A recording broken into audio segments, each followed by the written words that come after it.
ప్రభువైన యేసుక్రీస్తు పేరట అందరికీ వందనములు. యేసుక్రీస్తు సిలువలో పలికిన 4వ మాట, నా దేవా నా దేవా నన్నెందుకు చేయి విడిచితివి. మత్తయి 27వ అధ్యాయము 46వ వచనము మరియు మార్కు 15వ అధ్యాయము 34 ప్రకారము ఇంచుమించు 3 గంటలప్పుడు యేసు ఏలి ఏలి లామా సబక్తాని అని బిగ్గరగా కేకవేసెను. ఆ మాటకు నా దేవా నా దేవా నన్నెందుకు చేయి విడిచితివి అని అర్థము. అయితే యేసుక్రీస్తు 4వ మాట పలికే సమయానికి సిలువలు ఎగురవేసిన గోపురాల్లో కనిపిస్తున్నాయి. మధ్య సిలువుపై యేసు రక్తంతో తడిసి ముదురు చెక్కపై వేలాడుతున్నాడు. గాలి నిశ్శబ్దంగా ఉంది. ఆకాశం మేఘాలతో కప్పబడింది. సూర్యుడు కూడా దాగినట్లే ఉన్నాడు. అతని శరీరంలో ప్రతి ముక్క కూడా బాధతో చీరిపోతుంది. శ్వాస తీసుకోవడం కష్టంగా ఉంది. కానీ ఆ క్షణంలో జరిగేది శరీర బాధ కన్నా తీవ్రమైంది.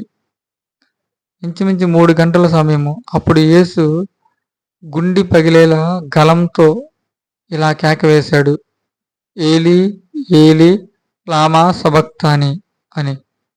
ప్రస్తుతం ఆయన పాపరూపంలోకి మారిపోయాడు. 2 కొరింథీయులు 5వ అధ్యాయము 21వ వచనం ప్రకారము, పాపమును ఎరుగని వానిని మన కొరకు పాపముగా చేసెను. దేవుని పరిశుద్ధత పాపాన్ని సహించలేకపోయింది. అయితే యేసు పునాది నుండి తండ్రితో పరిపూర్ణమైన సంఘటనలో జీవించినవాడు.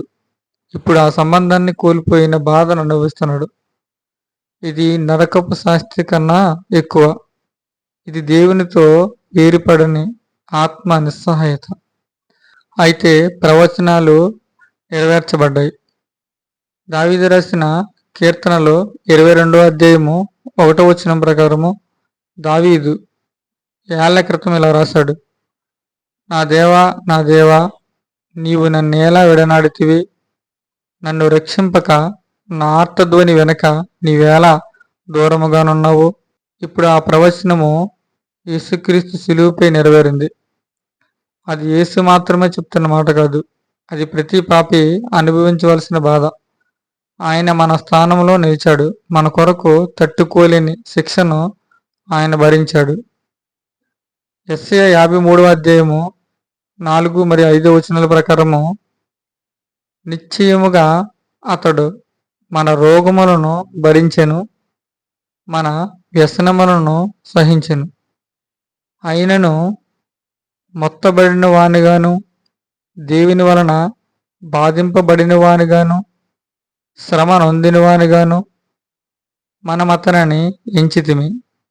మన అతిక్రమ క్రియలను బట్టి అతడు గాయపరచబడును, మన దోషములను బట్టి నలుగుగొట్టబడును. సమాధానార్థమైన శిక్ష అతని మీద పడెను. అతడు పొందిన దెబ్బల చేత మనకు స్వస్థత కలుగుచున్నది. మన శ్రమలను ఆయన మోసెను.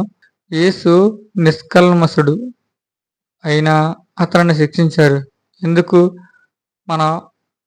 మనం పాపంతో దేవునికి దూరమైనప్పుడు ఆ దూరాన్ని తనపై మోపుకొని మనకు దేవునితో మళ్ళీ సంబంధం కలిగించుట కొరకు.